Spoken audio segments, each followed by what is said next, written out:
Oke, kita mulai saja. Eh, kita masuk ke mata kuliah pemrograman bahasa rakitan. Sebenarnya saya juga rada aneh kenapa masih digunakan dari segi apa di mata kuliah Teknik Informatika ini pemrograman bahasa rakitan.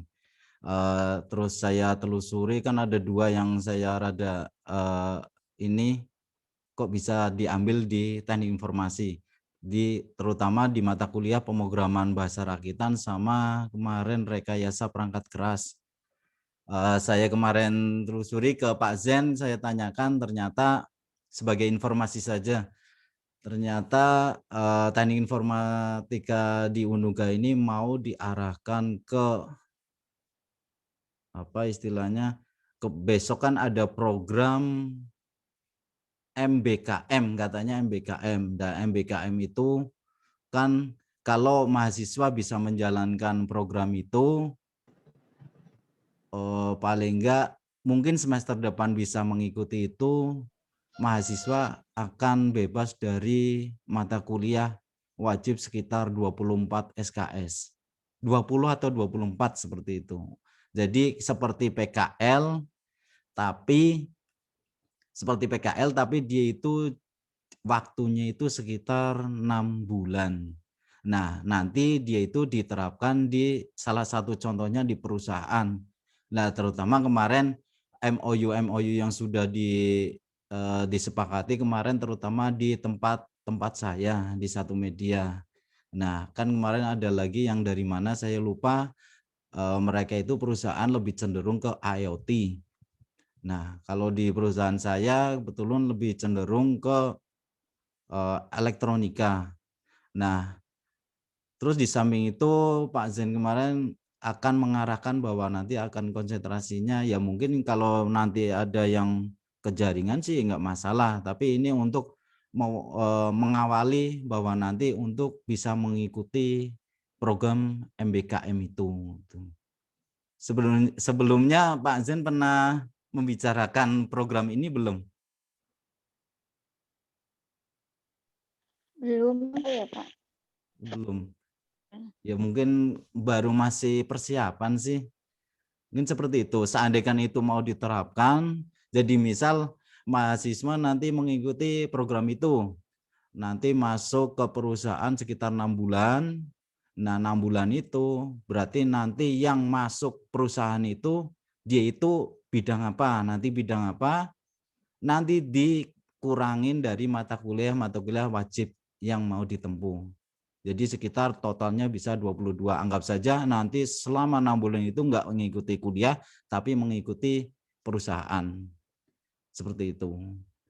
Jadi nanti setelah itu baru nanti bisa diteruskan ke skripsi. Kemarin ngobrolnya seperti itu. Makanya di sini diarahkan ke mata kuliah ke pemrograman bahasa rakitan sama rekayasa perangkat keras. Gitu.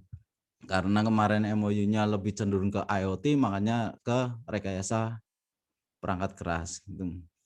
Dan pemrograman bahasa rakitan sebenarnya kalau saya lihat sih harusnya ini awal-awal ya, karena ini nanti cenderung ke main logika. Jadi mainnya main dasar sekali. Mungkin istilahnya masuk ke ya paling dasar, secara kasarannya goblogannya itu paling enteng sebenarnya, tapi kalau kita pikirkan itu susah. Enteng dari segi nanti materinya enteng, tapi dalam dalam kita memahaminya, terutama dalam segi memahaminya yang mungkin agak pelan-pelan banget gitu agar kita bisa memahami gitu. Oke. Oke, langsung saja saya mau cerita mengenai pemrograman bahasa rakitan. Jadi bahasa rakitan ini merupakan struktur dan fungsi sangat berdekatan dengan bahasa mesin. Dalam arti nanti tata bahasa dan fungsi-fungsinya nanti akan langsung menjerumus ke hardware-nya. perangkat keras. Selama ini kalau kita membahas mengenai bahasa pemrograman, misal bahasa pemrograman apa ya? Anggap aja C++, apa yang lainnya yang tingkat tinggi, level tingkat tinggi, kita kan tahu contohnya variabel. Kita tahu variabel disimpan di ini gitu nama. Tapi nanti beda dengan bahasa rakitan ini, bahwa nggak ada istilah variabel, tapi istilahnya adalah nilai. Nilai itu nanti ditempatkan di memori, tempatnya di mana, alamatnya di mana, terus cara memasukkannya gimana, cara mengaksesnya gimana. Nah itu. Tapi kalau di bahasa tingkat tinggi, kita hanya membuat sebuah variabel, kita punya variabel, setelah itu tersimpan, ya sudah, kita nggak tahu posisinya di mana, pokoknya saya ambil, tinggal ambil gitu. Tapi kalau di bahasa rakitan nanti kita harus tahu tempatnya di mana, lokasinya di mana, alamatnya di mana, cara ngaksesnya gimana. Soalnya nanti cara ngakses juga ada beberapa macam cara, ada secara langsung, secara tidak langsung gitu. Itu gambarnya itu. Jadi struktur dan fungsinya akan sangat berdekatan dengan mesin. Bahasa mesin istilahnya itu yang bisa diartikan oleh hardware. Di sini yang bisa berpikir adalah mikroprosesor. Jadi dia itu yang bisa diartikan secara langsung. Makanya kalau kita membahas mengenai bahasa rakitan, paling enggak mata kuliah yang harus ditempuh sebenarnya, ini slide-nya kelihatan ya? Kelihatan, Pak. Alhamdulillah. Jadi mata kuliah ya prasyarat, anggapnya mata kuliah prasyarat itu yang harus ditempuh istilahnya itu seperti rangkaian digital. Itu paling enggak rangkaian digital yang utama. Jadi di situ kan kalau kita mempelajari rangkaian digital ini kan nanti kita akan tahu apa ya, representasi dari data bilangan. Jadi ada bilangan biner, ada bilangan heksadesimal, dan nanti ada kode ASCII, terus kode apa juga. Nah itu paling enggak dasar dari yang dibahas di rangkaian digital. Kalau istilahnya sebenarnya kalau rangkaian digital itu mungkin juga membahas mengenai gerbang logika nanti kayaknya mengenai peta Carnot, terus apa namanya tabel kebenaran. Nah itu sebenarnya secara detailnya itu, tapi secara kasarannya adalah mengetahui representasi atau perwakilan dari data atau sistem bilangan. Nah, itu yang sangat dipegang di bahasa rakitan ini. Nah, itu rangkaian digital, dan yang kedua adalah organisasi dan arsitektur komputer. Itu yang paling harus, ya nggak harus dikuasai 100%, tapi paling nggak tahu. Mungkin kalau saya ini cuma mungkin kalau di organisasi dan arsitektur komputer, dia itu akan pembahasannya kan adalah inputnya, prosesnya, outputnya, dan bentuknya ini loh, blok diagramnya seperti ini fungsinya mikroprosesor seperti ini. Itu sudah masuk, itu sebagai kulitnya masih. Nah, kalau kita masuk ke bahasa rakitan, paling enggak kita akan masuk lagi ke dalamnya itu. Ke dalamnya dari sistem komputer. Organisasi, misal organisasi sebuah organisasi memori. Di situ nanti ada perkembangan memorinya. Ada ibaratnya memori itu bisa disimpan sementara dan permanen, dan ada program untuk menyimpan data, dan ada program untuk menyimpan program memori untuk menyimpan program. Dan itu beda-bedanya seperti itu, kita akan lebih detail. Makanya mungkin kita akan bahasnya pelan-pelan nanti. Soalnya sebenarnya yang dibahas itu sedikit, tapi kita harus pelan-pelan gitu. Oke. Jadi contohnya kalau di organisasi dan arsitektur komputer, mungkin kalau sudah mempelajari mengenai set instruksi, aritmatika atau teknik pengalamatan mekanisme I/O. Tapi saya nggak tahu kalau di Unuga sudah detail seperti itu. Tapi paling enggak nanti saya juga akan kilas balik sementara agak sedikit mengenai organisasi dan arsitek. Soalnya ini paling nggak harus dikuasai sebelum masuk ke bahasa pemrograman. Seandainya kan arsitek atau organisasinya itu nggak bisa, sama saja kita nggak bisa memprogram. Sama saja itu nggak bisa memprogram. Gitu. Terus bahasa pokoknya inti seperti tadi bahwa bahasa rakitan itu instruksi yang lebih spesifik atau lebih nusuk ke sistem komputernya. Jadi karena itu kita akan nanti membahas di mata kuliah ini cakupan materinya nanti terutama di apa sih bahasa rakitan itu, ya secara kasarannya kumpulan instruksi yang spesifik untuk sistem komputer tertentu.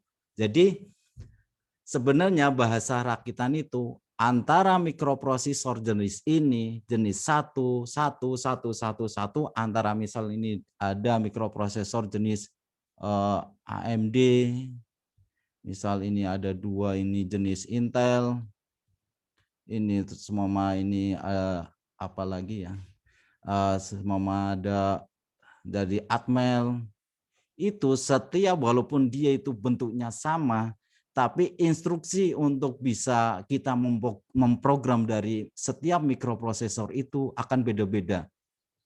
Jadi antara mikroprosesor satu dengan satu itu beda-beda. Jadi kalau kita menguasai satu, belum tentu mikroprosesor itu bahasa pemrogramannya bisa digunakan oleh mikroprosesor yang lainnya. Nah itu. Nah, terus yang akan kita bahas itu lagi adalah di 2 ini adalah arsitektur mikroprosesor. Di sini nanti saya akan mengupas mengenai konsep dan perencanaan struktur pengoperasian secara dasar suatu sistem komputer.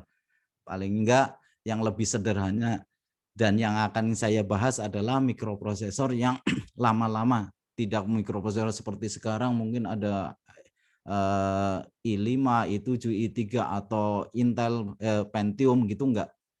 Itu akan lebih lama, yang lebih lama-lama lagi karena agar kita bisa lebih mengetahui bahwa kalau kita jabarkan itu lebih mudah. Itu.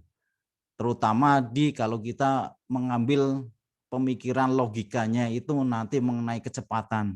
Mungkin kalau nanti setelah kita mempelajari ini, kita akan sangat kagum dengan istilah kecepatan clock processor. Kalau sekarang kan mungkin sampai giga-gigaan, mungkin giga. Tapi nanti yang kita bahas adalah cuma mega atau cuma kilohertz juga ke bawah lagi. Tapi kalau kita mengikuti kecepatan hanya kilohertz saja, kita bisa ibaratnya memikirkannya itu segitu rumitnya, nanti kita akan kagum betapa cepatnya sebuah clock processor. Nah, nanti kita bahas ini arsitektur mikroprosesor.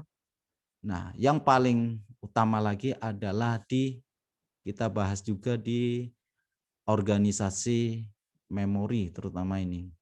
Nah, ini yang kunci dari kita akan membuat sebuah program mikroprosesor memori. Selama ini mungkin kita nggak berpikir bahwa memori itu cara kerjanya, cara menyimpannya itu bagaimana. Mungkin cuma kita hard disk, yaitu cuma untuk menyimpan program atau menyimpan file, atau RAM, yaitu kan untuk menyimpan sementara. Tapi bagaimana dia itu masuk ke sana, terus bagaimana dia itu juga akan hilang dan bagaimana itu akan menetap di sana. Nah, ini mungkin nanti akan sekilas kita bahas. Mungkin agak lebih jelimet, tapi itulah kuncinya, kita harus menguasai mengenai arsitektur dan organisasi memori, paling enggak itu. Nah, setelah itu baru kita membahas mengenai struktur dari aturan-aturannya dari setiap instruksi atau perintah. Baru masuk ke sana. Jadi di sini nanti prosedur standarnya dalam perencanaan program aplikasi assembly-nya kita akan nanti urut-urutkan, misal ini mau ada perintah seperti ini bagaimana. Nah, kalau kita membahas mengenai struktur bahasa assembly, rakitan, nanti kita untuk menerjemahkannya kita akan lebih cenderung ke bikin sebuah flowchart untuk agar kita logikanya lebih memahami. Jadi bukan langsung ke bahasanya rakitannya enggak, tapi kita akan ke flowchart, kita bikin sebuah diagram flowchart, setelah itu kita terjemahkan baru ke bahasanya rakitan. Itu cakupannya, dan kita juga akan membahas mengenai mode pengalamatan. Mode pengalamatan di sini seperti tadi, ini intinya untuk mengakses yang ada di memori. Jadi nanti ada memori data, ada memori program. Kalau memori program itu bagaimana, memori data itu bagaimana. Misal memori data, dia itu cara mengaksesnya gimana, itu permanen atau enggak. Nah, itu nanti kita singgung juga.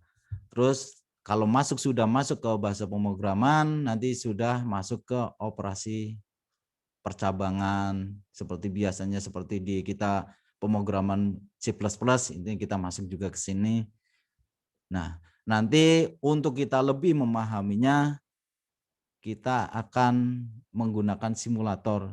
Sebenarnya banyak simulator, tapi nanti saya akan tekankan di simulator program pakai Proteus. Di situ, jadi kalau ini nanti masuknya kita bikin sebuah rangkaian yang minimum sistem mikroprosesor, minimumnya nanti akan disimulasikan. Di program terus disimulasikan. Oke. Terus selanjutnya nanti kita akan juga membahas mengenai untuk bisa komunikasi antar mukanya. Biasanya kalau kemarin-kemarin kita masuk ke bahasa pemrograman web, pemrograman mobile, itu kita antar mukanya adalah antar muka perangkat lunak dengan pengguna, tapi kalau ini adalah antar muka antara mikroprosesor dengan dunia luar. Bagaimana cara komunikasinya nanti kita akan bahas juga. Terus selain keluaran juga nanti akan bahas mengenai pemrograman masukannya. Jadi di sini masukannya nanti, terus terutama yang paling utama lagi adalah di timer dan counter. Nanti kita membedakan antara timer dan counter. Mungkin kalau apa sih bedanya timer dan counter? Misal kalau timer itu adalah variabel yang pasti dan counter itu yang belum pasti, yang tergantung dari eksternalnya, pemicunya apa. Jadi timer ini seperti pewaktu yang dapat diprogram dengan pemicu internal atau eksternal. Tuh. Terus nanti ada pot serial. Ini adalah bagaimana berkomunikasi antara satu mikroprosesor dengan mikroprosesor lainnya. Misal dia komunikasi, di sini komunikasi tidak hanya kecepatan 1 MB, 1 MB megabit per second, apa itu enggak. Kalau di sini urusannya adalah bagaimana dia berkomunikasi, bagaimana sinyalnya, terus bagaimana logikanya, nilai-nilainya bagaimana. Nah, nanti akan bahasnya di situ. Terus yang selanjutnya yang terakhir adalah nanti bahas interupsi.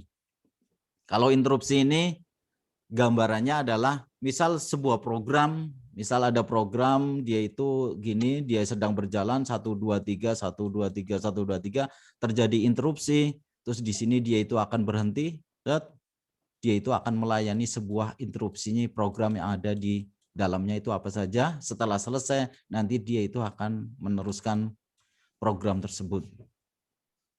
Nah, ini nanti aplikasikan seperti kita misal ada sebuah software sedang berjalan, terus kita pencet apa, terus dia itu berhenti. Nah, itu salah satu aplikasi dari interupsi itu. Oke. Nanti kalau ada yang bingung atau mau bertanya, langsung saja ya. Biar kalau ini nggak terlalu jauh, langsung tanya aja, interupsi saja ke saya nggak apa-apa. Itu. Oke.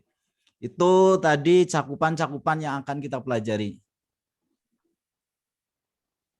Jadi nggak terlalu banyak yang akan dipelajari sih, tapi istilahnya kalau ini setiap materinya sebenarnya sedikit-sedikit semua, nggak ada banyak-banyak, nggak. Tapi cuma kita pemahamannya yang mungkin yang lama nanti. Oke. Jadi nanti alurnya kalau kita alurnya ini, alur perkuliahannya nanti kita akan lebih cenderung ke materi dan teorinya. Jadi mungkin nanti pertemuan 1 sampai pertemuan 3 bersih teori. Nah, teorinya ini saya mungkin pengertian mengenai arsitektur, pengertian mengenai organisasi, nah terus nanti mau mengambil mikroprosesor jenis apa gitu. Dan sebagainya nanti mengenai teorinya. Nah, nanti akan masuk ke lebih cenderung ke latihannya. Jadi latihan di sini mungkin jangan ambil tugas seperti di IMK ya. Jadi ini nanti kita lebih cenderung ke latihan sedikit-sedikit.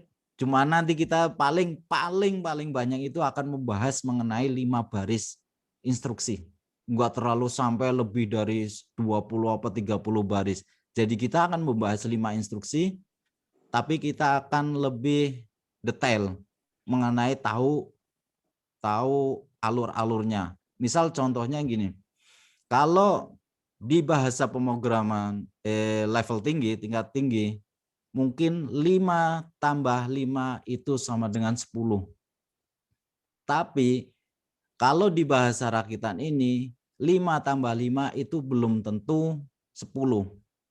Bagaimana kita cara agar jumlahnya itu total itu 10 hasilnya? Nah, itu nantilah kita berpikir bagaimana caranya, seperti di algoritmanya bagaimana. Gitu. J, bagaimana? Monggo, kalau ada pertanyaan.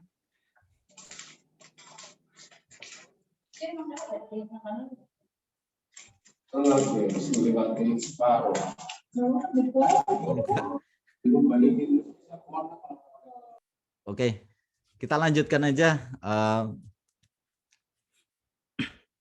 Jadi setelah itu kita latihan, lebih banyak latihan, terus nanti kalau ada sebuah program, nanti kita latihannya program, misal ada 5 baris, paling enggak ada yang bisa mempresentasikan istilahnya ini maksudnya apa, setiap baris itu bagaimana, terus bagaimana menjabarkannya, di memori itu bagaimana keadaannya. Nah, itu mungkin skema alur perkuliahannya nanti seperti itu.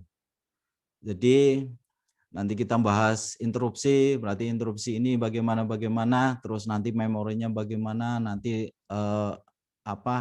gelombangnya bagaimana. Nah, ini gambarnya alur perkuliahannya. Oke. Nah, gambaran awal itu paling enggak kita sudah memahami bagaimana nantinya. Terus mohon maaf sebelumnya kalau sekarang saya agak ada sedikit aturan, tapi ya paling enggak untuk kebaikan kita bersama, jadi saya agak sedikit aturan. Jadi nanti paling enggak kalau kita mengikuti bahasa pemrograman ini, paling enggak kita perangkatnya adalah kita akan menyiapkan komputer, paling enggak komputer atau laptop. Itu pasti. Jadi nanti kita mungkin kita daring seperti ini, tapi kita juga menyiapkan kalau kita latihan apa-apa langsung kita aplikasikan. Kita terus aplikasikan, jadi paling enggak nanti daringnya bisa pakai, kalau bisa sih komputer semua atau laptop. Kalau nanti misal kita ada copy program apa segala macam, seandainya pakai HP nanti terlalu lama. Susah untuk itu, untuk mengcopy ke softwarenya nanti editornya. Nah, nanti susah seperti itu. Mungkin nanti kalau bisa semuanya pakai komputer atau laptop agar bisa langsung copy, terus kita aplikasikan. Nah, itu untuk memperlancarnya gitu. Nah, paling enggak itu perangkatnya yang disiapkan, komputer, mungkin nanti agak lebih, mungkin kalau di kelas karyawan ini udah on time semua, alhamdulillah menurut saya, walaupun agak molor sedikit tapi menurut saya sudah on time. Terus kalau bisa, karena besok kita lebih cenderung ke latihan, kalau bisa video besok mohon maaf diaktifkan semua agar kita bisa interaksi, agar seandainya nanti ada kebingungan atau apa, kita bisa langsung cepat untuk menanggapinya. Itu video tolong nanti diaktifkan semua. Kalau mikrofonnya nanti di mute dulu, seandainya nanti ada waktu diskusi baru kita aktifkan gitu. Oke. Terus gunakan fasilitas fitur yang ada secara bertanggung jawab, paling nggak seperti itu. Itu ada sedikit aturan, mohon maaf gitu, tapi untuk kelancaran kita bersama. Mungkin itu dari pendahuluan kita mengenai Punten, assembly. Pak, mau bertanya. Nggih, monggo. Untuk spesifikasi laptop atau komputernya itu minimal berapa nggih? Karena kita nanti menggunakan, kalau editor, nanti editor assemblernya sebenarnya itu pakai Notepad itu bisa. Berarti kalau Notepad kan ibaratnya komputer lama banget itu bisa. Notepad itu bisa. Kalau bisa Notepad. Tapi kalau nanti di Proteus, kalau nanti install Proteus itu kan untuk simulatornya, simulasinya. Itu kayaknya komputer-komputer, saya kurang paham mengenai komputer sih. Kayaknya kayak Pentium, baru Pentium itu udah bisa gitu loh. Kalau dulu aja saya juga cuma Pentium 3, Pentium 4 itu bisa. Apalagi kalau sekarang kan mungkin udah II semua gitu loh. Gitu. Tapi ya kayaknya kalau Proteus itu mohon maaf semuanya kayaknya ada di Windows saja. Di Mac juga nggak ada Proteus, apalagi di Linux mungkin nggak tahu, kayaknya nggak bisa gitu. Kayaknya nggak bisa karena mohon maaf cuma ada di Windows. Tuh. Nanti programnya nanti saya share.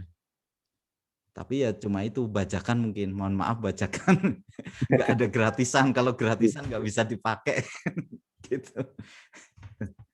Oke, ada pertanyaan di sini sebelum saya masuk ke apa awal-awal dari bahasa rakitan ini?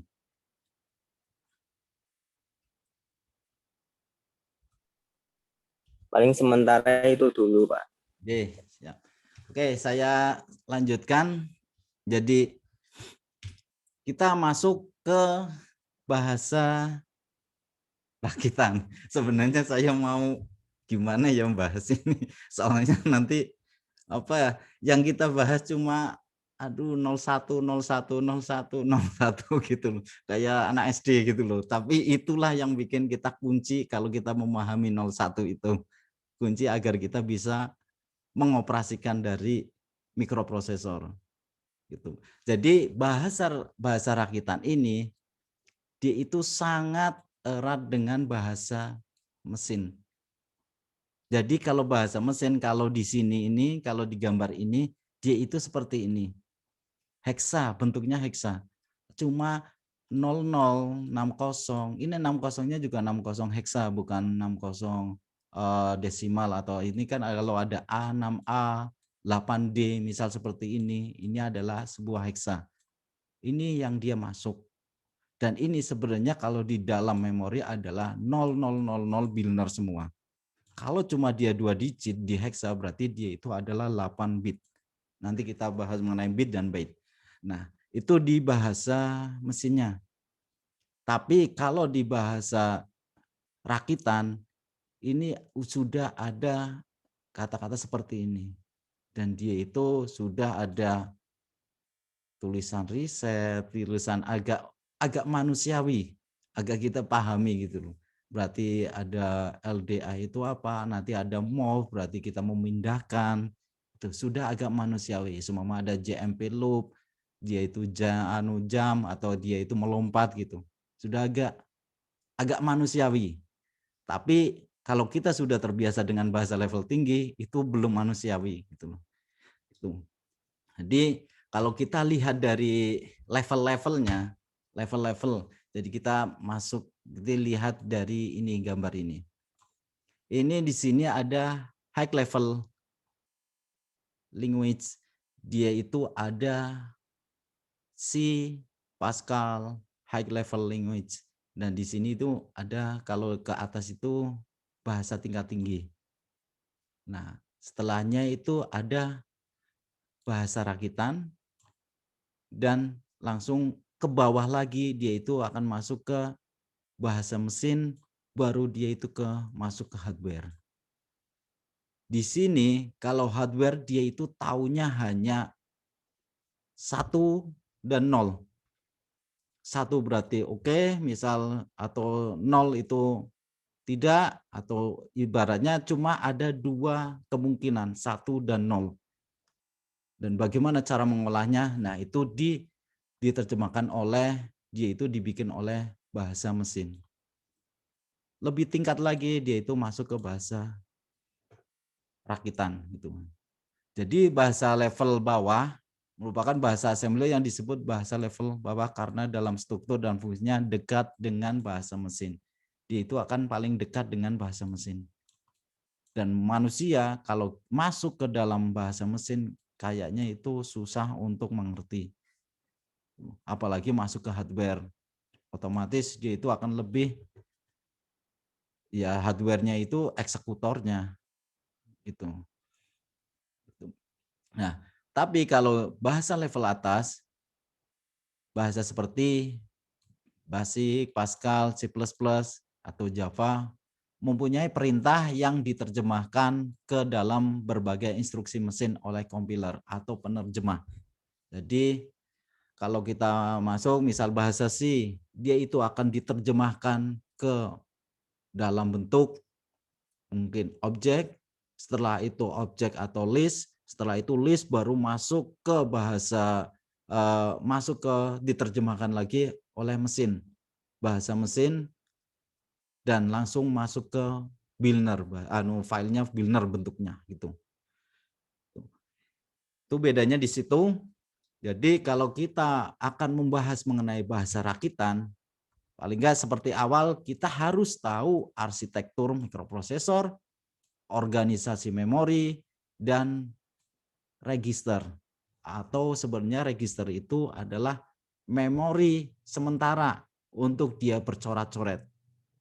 Dia itu yang menyusun, yang menentukan bahwa fasilitas ini, fasilitas A mau aktif atau enggak. Nah, itu akan kita masukkan bentuk nilai. Kalau nilainya 1-2 misal dia aktif, 1-1 dia itu akan nonaktif, seperti itu. Jadi paling enggak ini 3 ini yang kita pegang. Jadi bahasa rakitan merupakan, kalau kita istilahkan, kumpulan instruksi yang spesifik untuk sistem komputer tertentu. Oke. Prosesor mikroprosesor satu dengan satu itu beda-beda dengan koresponden satu-satu antara perintah pernyataan dengan bahasa mesin komputer.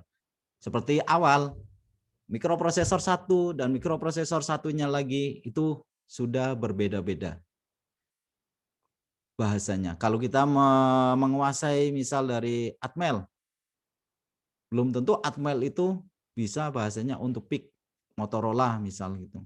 Itu nggak bisa. Jadi kita menguasai untuk Atmel ya udah Atmel aja. Untuk Motorola saja. Tuh.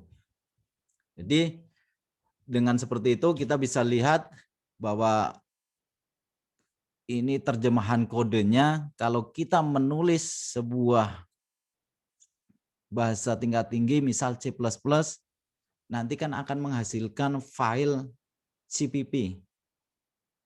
Nah, CPP ini akan dicompiler atau diterjemahkan. Nah, nanti akan mendapatkan C atau mendapatkan IC. Terus nanti akan diterjemahkan di C compiler, akan mendapatkan dari SC atau list. Nah, setelah itu baru masuk nanti ke debug, nah langsung masuk ke hexa. Intinya nanti adalah file hexa yang dibutuhkan. Hexa ini adalah file yang ibaratnya hampir ke Billner. Nah, itu kalau bahasa tingkat tinggi. Tapi kalau kita nanti ke masuk bahasa rakitan, nanti file yang akan kita dapatkan adalah kita membuat sebuah file berbentuk ASM. Namanya apa? Sebentar. Nama yang penting 1 ASM. Belakangnya ASM. Nah, ASM ini nanti kalau kita diterjemahkan, dia itu akan membuat sebuah file dari objek, OBJ, dan list. Kalau di sini dia itu akan membentuk list dan objek. Dan itu masuk nanti ada di linker itu istilahnya dia eksekutornya masuk ke menjadi file hexa. Nah, nanti objek dan list ini, objek ini akan menjadi hexa, dan nanti yang diprogram ke mikroprosesornya itu bentuknya hexa. Tapi sebenarnya dia itu diterjemahkan lagi akan menjadi Billner. Biasanya filenya file titik bin. Ini. Pokoknya intinya kita akan membuat, kalau bahasa rakitan kita membuat bentuk ASM yang nanti dimasukkan ke dalam mikroprosesor adalah filenya hexa atau Billner.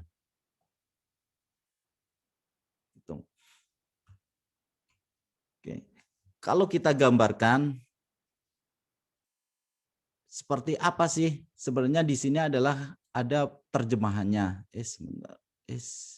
Nah, ini ada istilahnya di sini penerjemah dari assembler ASM, dia itu akan jadi assembler ini adalah terjemahannya untuk mendapatkan list dan objek. Nah, assembler ini sebenarnya seperti ini. Beda dengan assembly ya. Assembly itu bahasanya, assembler itu adalah yang mengkonversikannya atau menerjemahkannya ke dalam bentuk hexa atau Billner. Jadi assembler sebagai program yang mengkonversi atau menerjemahkan kode program yang tertulis dalam bahasa rakitan ke dalam bahasa mesin yang dapat dieksekusi nanti di mikroprosesornya. Jadi kalau kita membahas di sini kita akan nanti filenya nama file titik ASM nanti di sini akan jadi Billner seperti ini.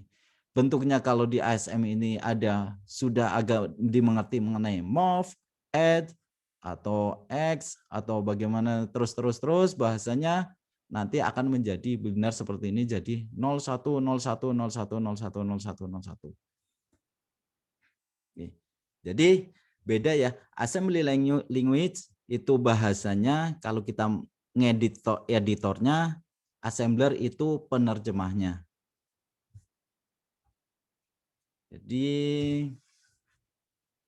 karena struktur beserta fungsi bahasa assembly rakitan dekat dengan bahasa mesin, maka setiap komputer memiliki bahasa rakitan yang berbeda. Oke, kayak tadi mikroprosesor satu dengan satu itu beda-beda.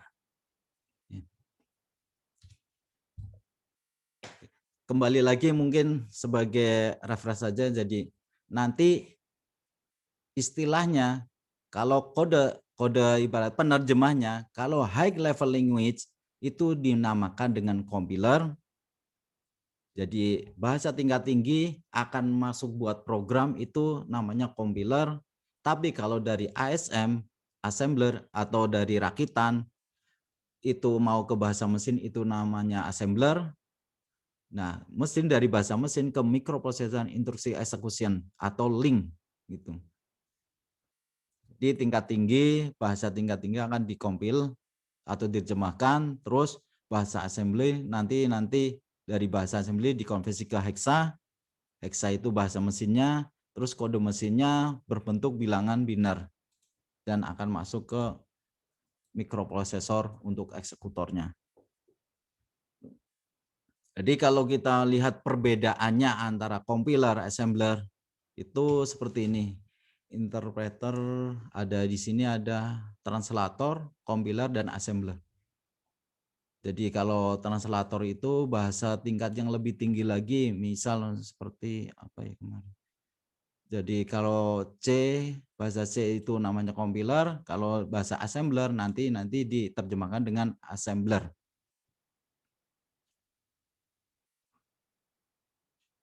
Oke, itu. Kalau secara gambarannya, bentuknya, kalau ini kan perbedaannya, nanti bentuknya ini seperti ini.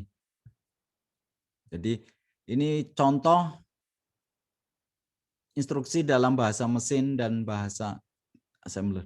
Kalau bahasa mesin, assembly language ini seperti ini, ada mov, cx, bx, misal kita mau ada sebuah di sini, misal di sini ada memori, kotak memori. Ini adalah memori 1 dan 2.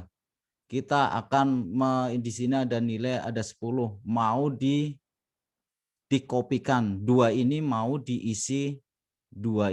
diisi angka 10 dikopi dari ini. Misal ini akan jadi mov, misal mov pindahkan 2 dari 10 dari 1. Maka dia itu akan mengcopy dari nilai yang ada di 1 ke memori yang ada di dalam 2 ini. Nah, ini bentuknya kalau assembly seperti itu. Nah, kalau sudah diterjemahkan, kalau ini akan diterjemahkan, sudah diterjemahkan ke assemblernya, nanti akan berbentuk kode-kode seperti ini, hexa. Jadi ini kalau assembler ini perbedaannya, ini assembler ini seperti ini. Nah, kalau bahasa mesinnya ini cuma 000, ini masih berbentuk hexa ya, belum biner. Dan ini adalah assembly-nya.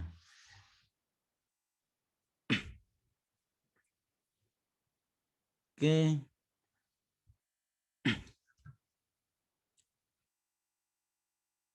Jadi kalau kita ada contoh hari di sini, misal ada tulisan pengen menulis hello world, ini seperti ini.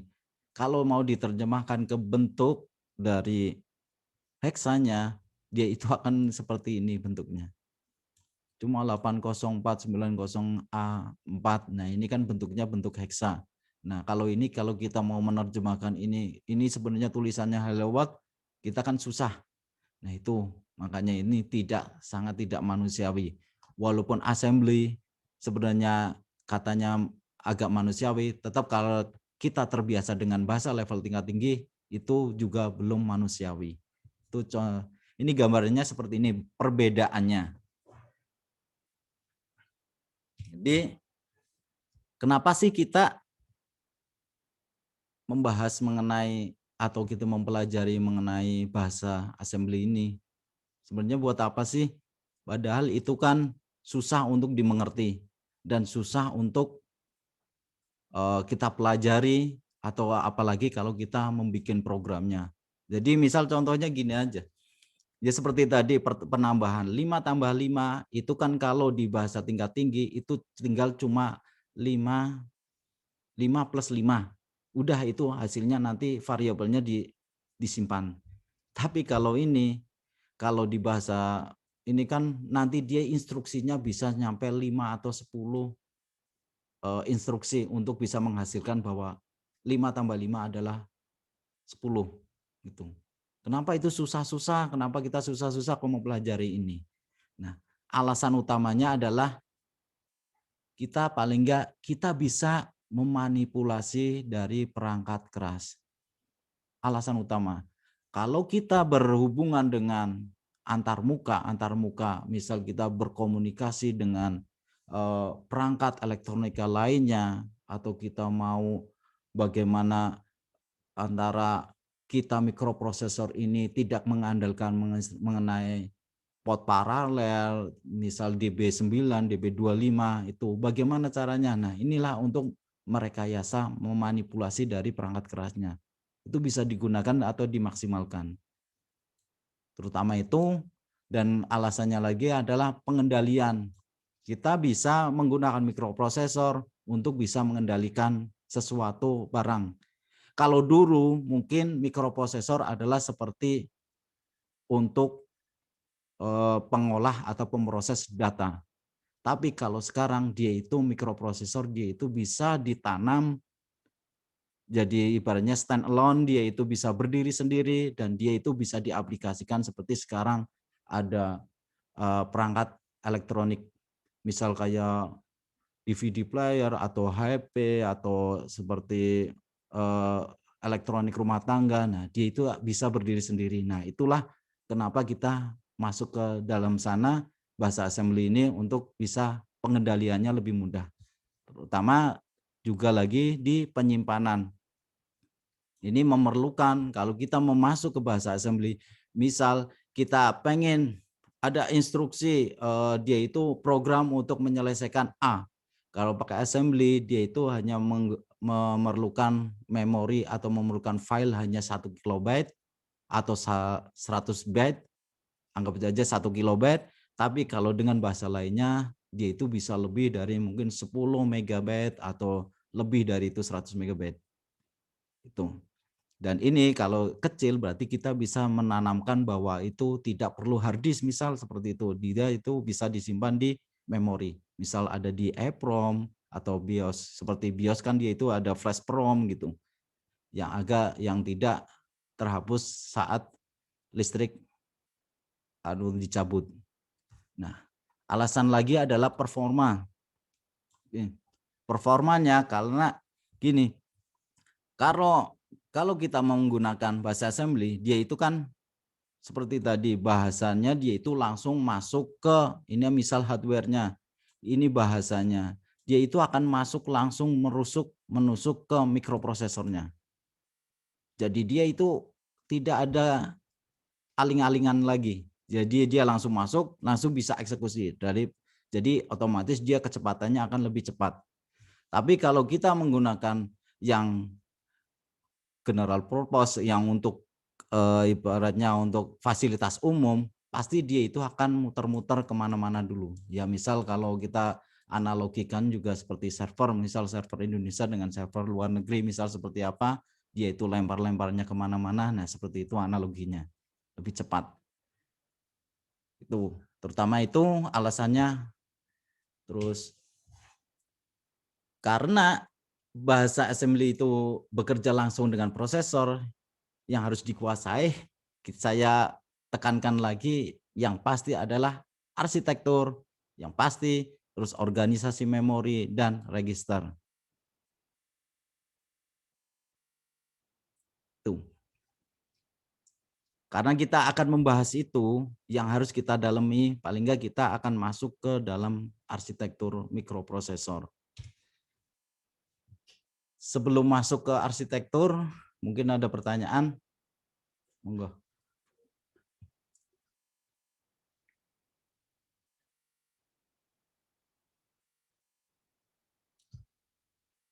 Sebentar saya izin.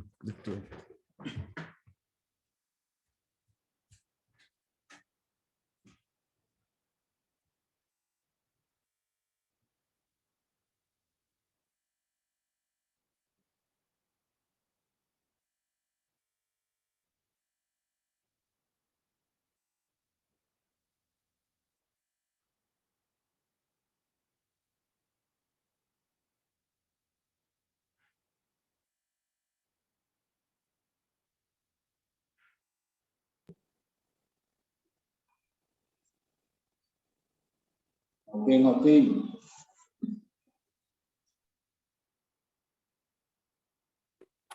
Utut Pak, menseker. Kopi. Mas Yoga ya sana sing gawek na kopi nek. Aku gawe dewek. Laptopku error kok aja. Maning lah. Laptopku batune mati Pak, kudu karo dicas duwe Pak, batu tekan pira. Nyong nganggo HP iki malah sinyale dalam drip. Sinyalin dosanya hilang nang reja. Ya, aku mau gambarin dulu.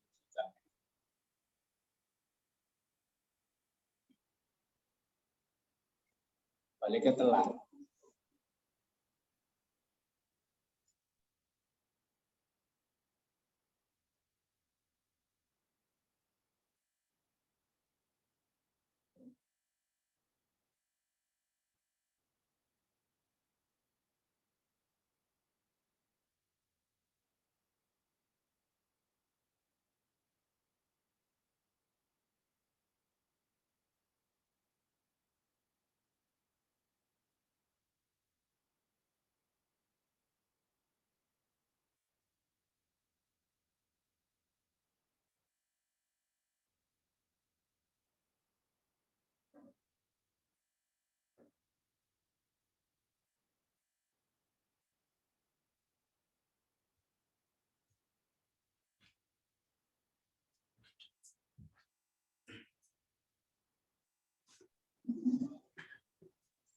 Ana sing rekam ora ge videone. Saya rekam. Santai saja. Ada pertanyaan? Monggo. Biasanya Pak Arya ini. Apunten berangkatnya error ini Pak, juga baru pulang jadi pakai HP-nya dicas. Iya. Oke, kalau sekarang sih nggak apa-apa. Paling besok kalau sudah pertemuan 3, paling nggak itu pakai komputer. Kalau sudah masuk ke pertemuan 3.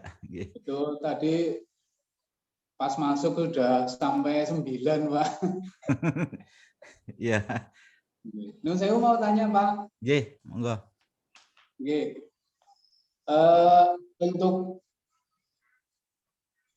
bahasa rakitan ini itu kan hubungannya dengan prosesor nih Bang ya. Oke. Apa nanti arahnya itu masuk ke kayak Arduino atau Raspberry mungkin gitu Pak? Iya. Sebenarnya gini, nanti kan saya jabarkan mengenai apa yang mau dipakai. Sebenarnya mau dipakai mikroprosesor jenis apa. Mungkin nanti banyak pertimbangan yang ada di sekitar kita agar kita bisa mempraktekkan. Nah, kalau Arduino kan nanti dia itu masuknya ke bahasa C. Dia itu kan bahasa C, berarti kan bahasa C kan dia itu bahasa level tingkat tinggi. Nah, nanti yang agak lebih mendekati ke bahasa rakitan itu yaitu kayak mikrokontrol atau nanti Z80 nanti kita bahas di sana nanti setelah ini gitu. Jadi bukan ke Arduino. Nanti kalau Arduino nanti kayaknya bahasnya di mata kuliah rekayasa perangkat keras. Di sana nanti bahas mengenai Arduino dan yang buat IoT itu ISP. Node MCU node berapa 8266 itu yang biasanya buat jaringan-jaringan internet IoT itu. Nanti kita bahasnya di rekayasa perangkat keras.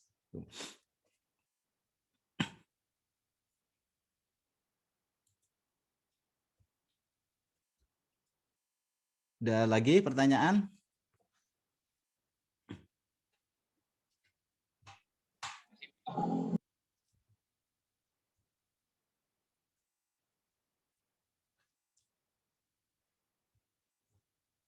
Oke, kalau nggak ada kita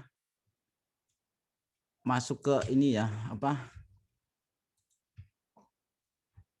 Arsitektur komputer. Dan yang saya bahas cuma kulitnya aja. Nggak terlalu detail. Tapi mungkin kalau yang sudah ngambil arsitektur komputer mungkin lebih paham. Kalau saya cuma ini kulitnya aja, jadi arsitektur komputer yang nanti kita bahas cuma konsep dan struktur pengoperasian aja. Dasar dari suatu sistem komputer. Strukturnya mungkin mikroprosesor jenis ini gitu. Hanya struktur. Contohnya nanti di arsitektur von Neumann, Harvard atau CISC atau RISC. Jadi kalau ARM Advent itu kayaknya enggak. Yang ARM ini kan biasanya yang sekarang buat handphone rata-rata kan memakai ARM. Itu sudah keluar dari mungkin yang lebih advance lagi.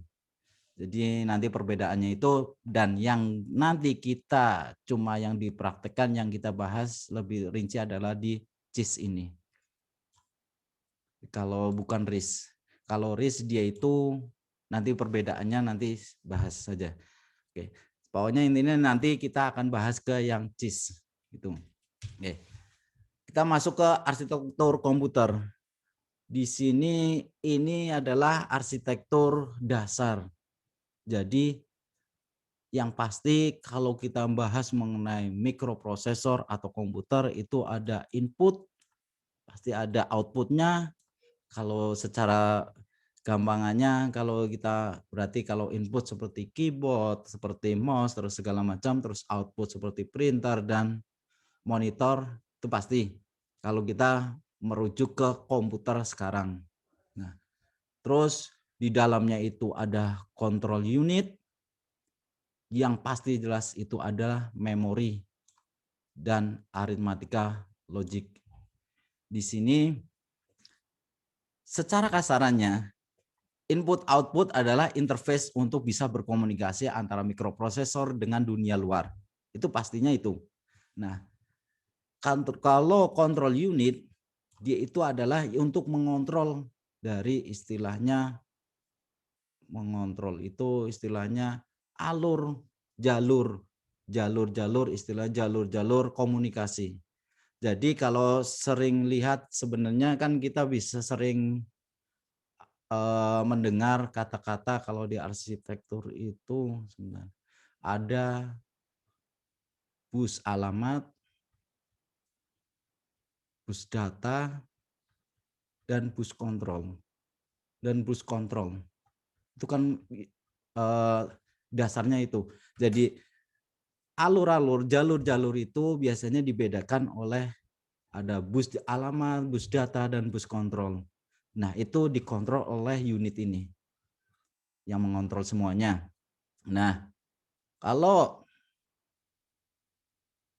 memori ini kita tahu bahwa memori itu mungkin mulai dari SMA kita juga tahu ada memori itu ada memori yang permanen dan memori yang sementara, ada RAM terus ROM gitu. Nah, itulah di sini memorinya ini. Nah, sebenarnya di sini kalau kita membedakan sebenarnya ada memori data dan memori program. Yang pasti di dalamnya ada memori.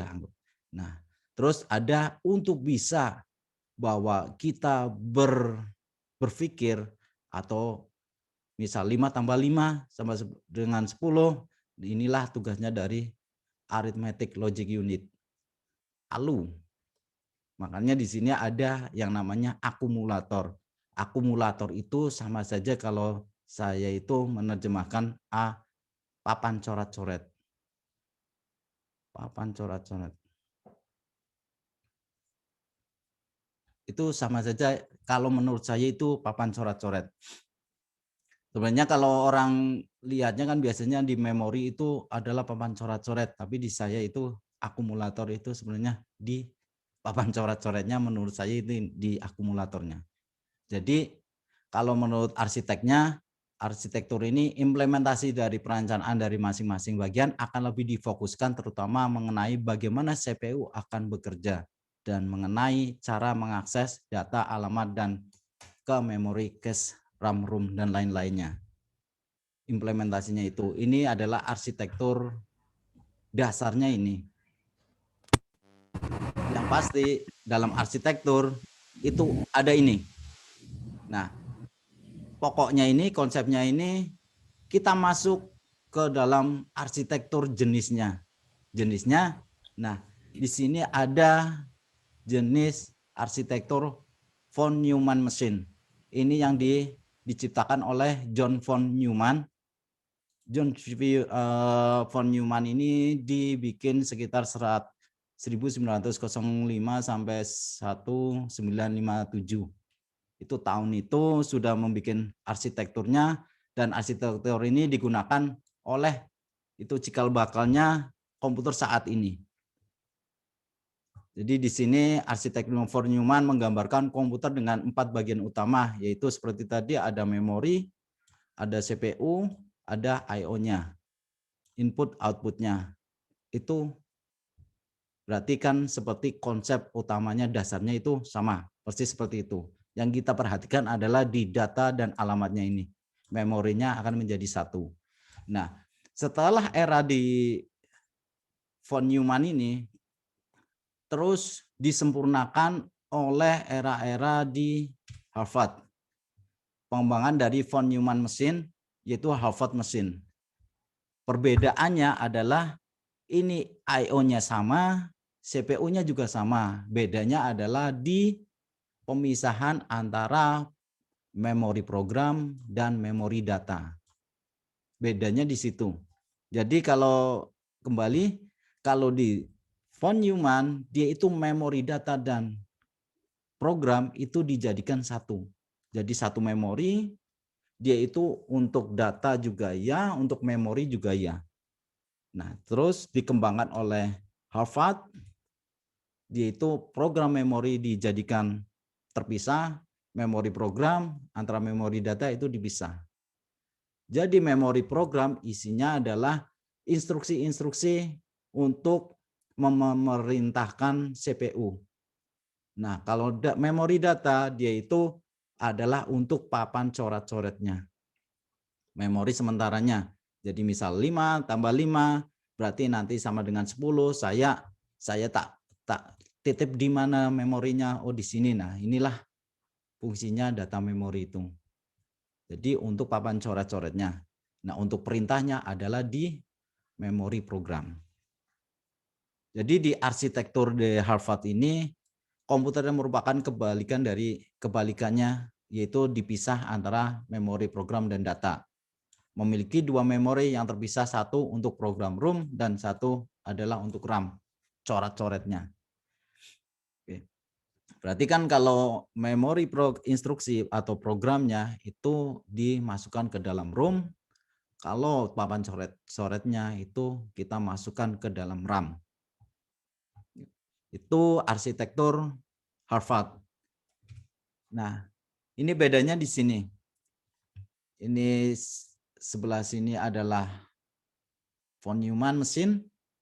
Ini bisa dilihat bahwa memori datanya ini dijadikan satu, tapi di Harvard mesin dia itu dipisah jadi dua.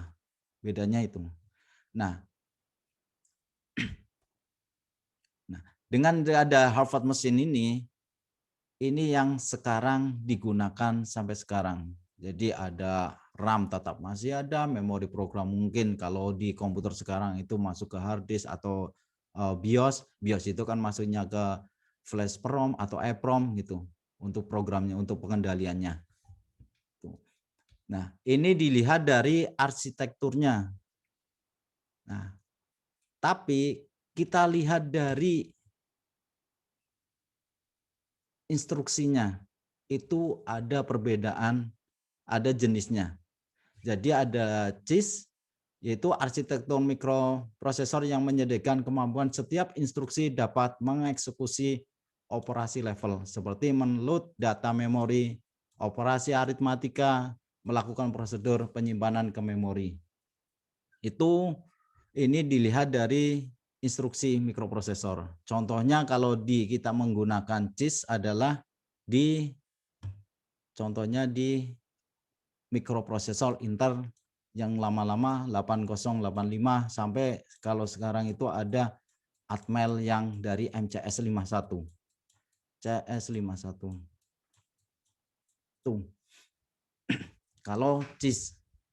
Nah, ada perkembangan lagi. Nanti perbedaannya, jadi kalau CISC di sini dia itu mempunyai instruksi itu lebih dari 128-an instruksi. Bedanya di situ. Jadi fasilitas itu sedikit kalau CISC, instruksinya tapi cara perintahnya, program-program perintahnya itu banyak. Instruksinya banyak, fasilitasnya sedikit. Itu ciri khas dari CISC. Nah, ada lagi jenis yaitu RISC, Reduced Instruction Set Computer.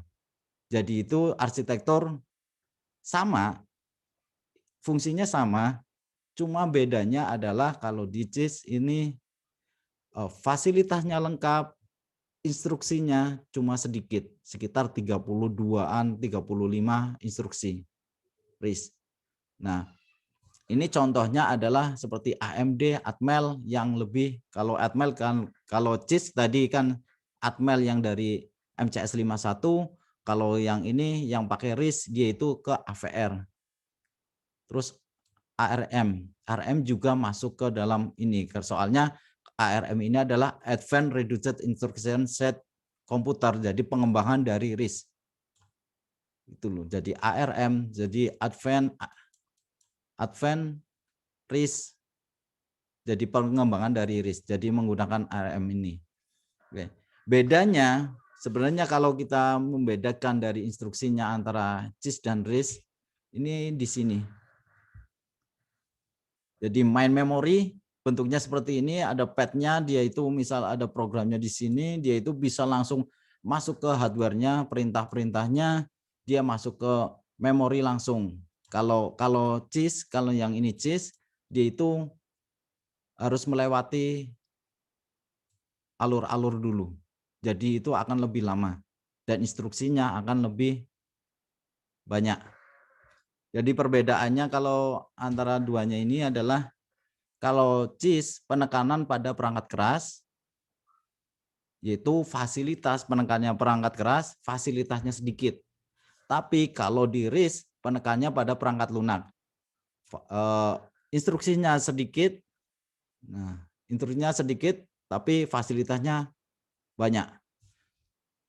Terus ini perbedaan-perbedaannya, kodenya ini memorinya load store, dan ini single clock. Oke, ini membingungkan. Yang pasti gini, kalau CISC itu lebih murah karena fasilitasnya sedikit, harganya lebih murah.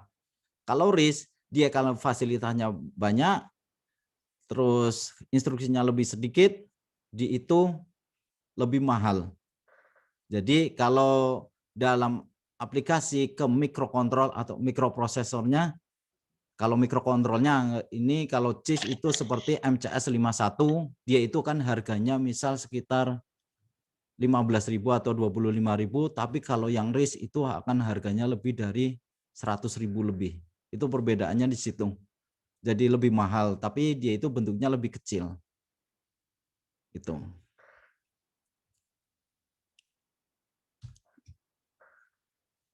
Sampai sini ada pertanyaan? Sebelum membingungkan mulai.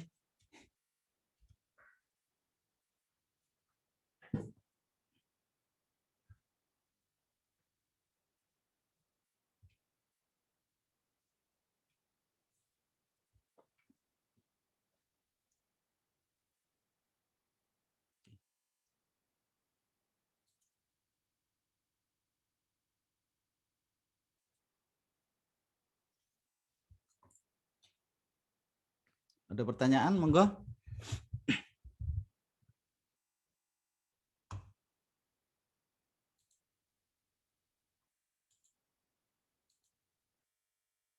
Oke. Kalau nggak ada nanti ini kan kuliah kayaknya nyampe jam 19.30 ya. 19.30.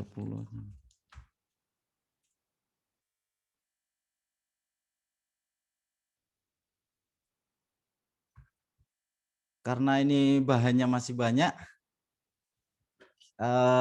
nanti sampai jam 19.30 ya nggak full sih. Kita break dulu bagaimana? Maghrib, udah mau maghrib. Jadi kita nanti lanjutkan jam berapa? Jam 18.30 misal gitu.